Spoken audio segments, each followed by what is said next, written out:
Dictation अभी 5 second में चालू होगी।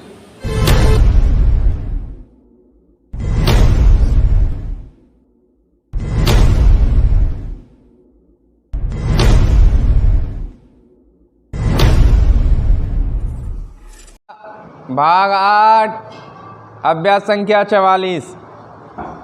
महोदया, सदन के सामने यह विनियोग विधेयक जो लाया गया है, इसमें यह व्यवस्था दी गई है कि भारत की संचित निधि से 1 अरब और 60 करोड़ रुपए से अधिक धन निकाला जाए और उसको देश की उन सेवाओं पर खर्च किया जाए जो अनुसूची में दिए गए हैं। उदाहरण के लिए, जैसा कि हमारे पूर्व मित्रों ने कहा है, संभवतः इस विनियोग विधेयक में जिन जिन कामों के लिए और जिन जिन मंत्रालयों के लिए जितने धन की आवश्यकता है, उनकी यहाँ सूची दी गई है। इस वर्ष पिछले वर्ष की अपेक्षा जो विधेयक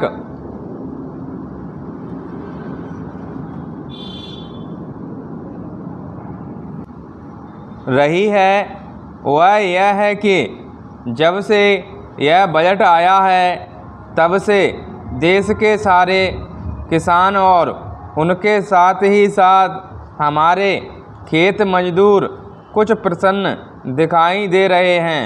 इस सरकार और सत्तारूढ़ दल के अनेक मित्र बार बार यह बात कहते फिर रहे हैं कि देश में हरित क्रांति आ रही है।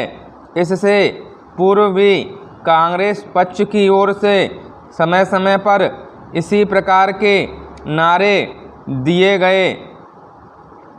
कभी यह कहा गया कि आराम हराम है, कभी जय जवान जय किसान का नारा दिया गया और आज तीसरा नारा हरित क्रांति का लगाया जा रहा है। हम समझते हैं कि इस नारे में कोई दम नहीं है। इस नारे में इसलिए कोई दम नहीं है क्योंकि यह नारा देखने में बहुत आकर्षक है, बहुत सुंदर है, लेकिन इसके पीछे तथ्य बिल्कुल नहीं है। किसानों के ऊपर टैक्स लगाने की जो बात मंत्री महोदय ने कही है या अन्य मित्रों के द्वारा कही गई है, वे लोग वही हैं जो कभी खेती नहीं करते हैं। उनको खेती के बारे में कोई जानकारी वे नहीं हैं। पैरा महोदया, भारत में खेती का जो बड़ा महत्वपूर्ण प्रश्न चल रहा है वह 2 बातों पर आधारित है और यह मुख्य रूप से कृषि की समस्या न होकर खाद की समस्या है। प्रतिवर्ष हम बाहर के देशों से करोड़ों रुपए का अनाज मंगवाते रहे हैं और अनाज का उत्पादन बढ़ाने के लिए करोड़ों रुपयों की खाद मंगवाते हैं।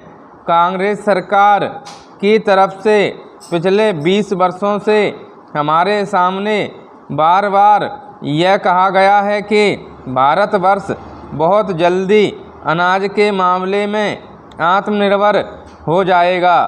इसमें कोई शक नहीं कि हमने अनाज के उत्पादन में काफ़ी प्रगति की है और हम अनाज के मामले में आत्मनिर्भर हो गए हैं, लेकिन उस अनाज का उत्पादन करने के लिए हम करोड़ों रुपए की खाद विदेशों से आयात करते हैं। पहले हम अनाज का आयात करते थे, अब खाद का आयात करते हैं। इसलिए यह कहना है कि हम आत्मनिर्भर हो गए हैं, ठीक नहीं हैं।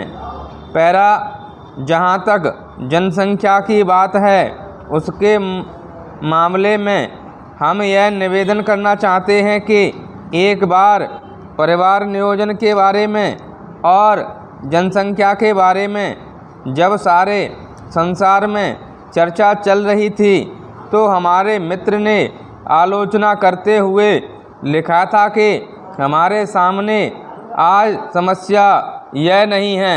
स्टॉप।